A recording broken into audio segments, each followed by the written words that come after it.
Programang ito ay rated SPG. Striktong patnubay at gabay ng magulang ang kailangan. Maaaring may masiselang tema, lengguwahe, karahasan, sexual, horror o droga na hindi angkop sa mga bata.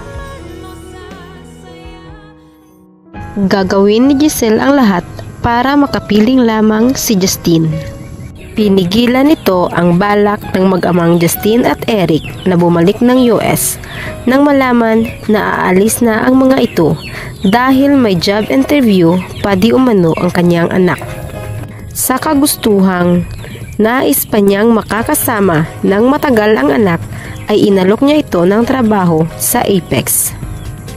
At dahil gusto ni Justine na makaganti sa ina sa pang-iiwang ginawa nito, ay tinanggap niya ang alok, ngunit may kondisyon. Gusto niyang makuha ang mataas na posisyon dahil gusto niyang subukan kung ano ang kayang gawin ng kanyang ina makasama lamang siya. Hindi lubos akalain ni Justine na papayag si Giselle sa nais niya kahit mapunta pa sa kanya ang pagmamayari ng hospital. Dito napagtanto ni Justine na totoo ang sinabi ni Annalyn na talagang mahal siya ng kanyang ina at may malalim itong dahilan kung bakit nagawa siyang iwanan. At parang unti-unti nang lumalambot ang puso nito para sa ina. Samantala, inimbitahan sa Japan sina Doc Lindon at Doc Annalyn bilang kakatawan sa Eastridge Hospital sa gaganaping seminar.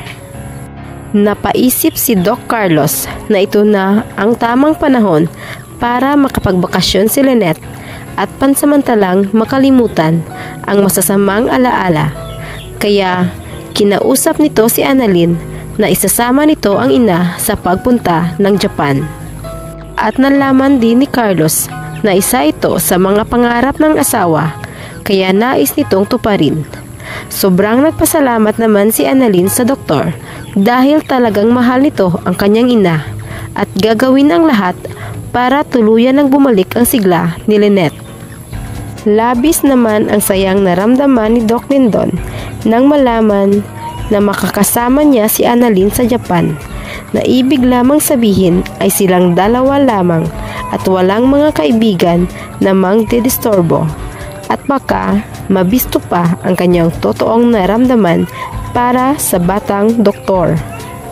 Sa kabilang banda, dahil gusto ni Moira na magpakalayo-layo muna at kinakabahan na anumang oras ay magigising si Don Pepe at mabuking sila, ay isinama nito si Zoe sa pagpunta sa Japan. Buong akala nila ay walang makakaalam sa kanilang kinaroroonan, ngunit nagkamali sila dahil nandoon din pala sina Annalyn at Lynette. At nagulat na lamang ang magkabilang panig ng isang araw ay aksidente silang nagkasalubong. Ngayong bumalik na sa Apex ang mga kaibigan ni Annalyn at inalok siya ng amang si Robert na bumalik na rin sa hospital ng kanyang lolo. Tatanggapin kaya ni Annalyn ang alok ng ama?